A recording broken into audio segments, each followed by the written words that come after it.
Hey guys, Chef Dad here. Today I'm going to make a quick video just talking about the pros and cons of cast iron pans. We're going to start with basically getting a good cast iron pan. This happens to be made by Lodge. They're an American-made company. I think they're out of Pennsylvania. They've been doing this since the late 1800s as well, so they definitely know what they're doing.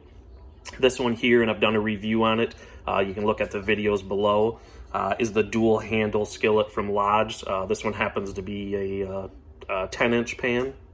So we're going to get right into it though.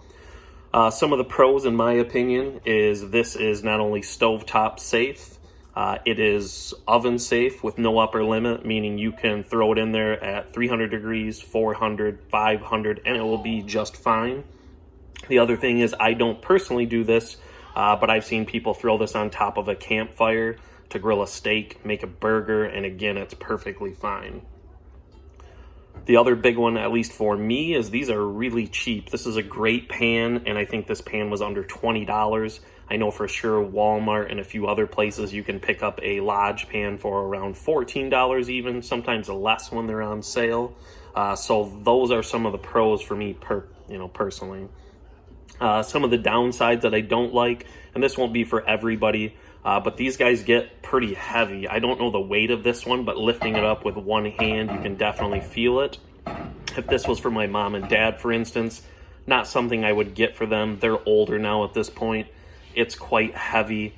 When you go in and out of, let's say, the oven, you're picking this up, and not only does this guy get really hot even around the edges when it's been in there for a while, having that extra weight, you have to be really careful not to burn yourself.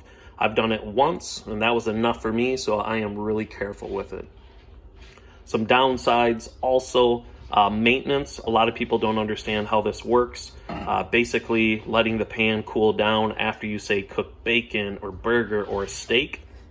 There's going to be some leftover bits in the bottom, and you do have to use a good kind of brush to scrub it out. There is a Lodge plastic scraper where you can go across the edges as well too, but that takes time.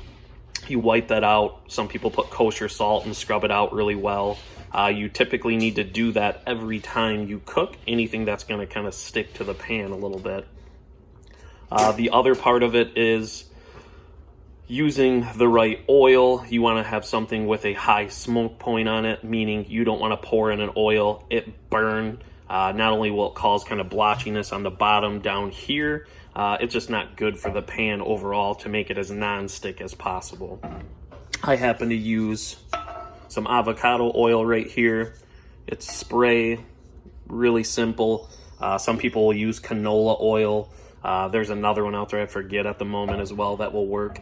I'm also just a big fan of, when you get this, cooking something really high in fat. I typically throw in some bacon in there, cook that really well, take it out, and then sometimes even do one more round of it.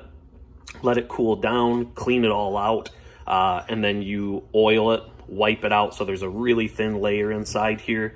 It's called seasoning. I think it happens over time. You can do the bacon at the beginning if you want to, but you definitely don't have to. The only other thing, right out of the gate, it is not non-stick, meaning depending on what you cook in here, this is hot, you crack an egg, throw it in there, and you have no type of fat, meaning no butter, oil, or anything in it, it typically grabs to the bottom of the pan, and you may very well end up having to scrape the bottom of it out to get the egg out. It's going to be burnt on the bottom. It's going to be really hard cleaning it afterwards. But other than that, I think for the $15 that you get this for, it should be in everybody's collection, unless you have a lot of issues picking up anything heavy. But that's it, guys. Lodge cast iron skillets, pros and cons. Throw some comments below. I know a lot of people use nothing but these. No non-stick pans where there's toxins possibly inside of it. I think a good combination is one of these guys, and a really good tri-ply stainless steel pan with a thick bottom on it. If you have both of those, I think you'll be golden in the kitchen. But that's it, guys. Thanks for watching. Throw some comments below. Subscribe if you can for me. Thank you, and have a great day, and you guys have a good Christmas too. Bye.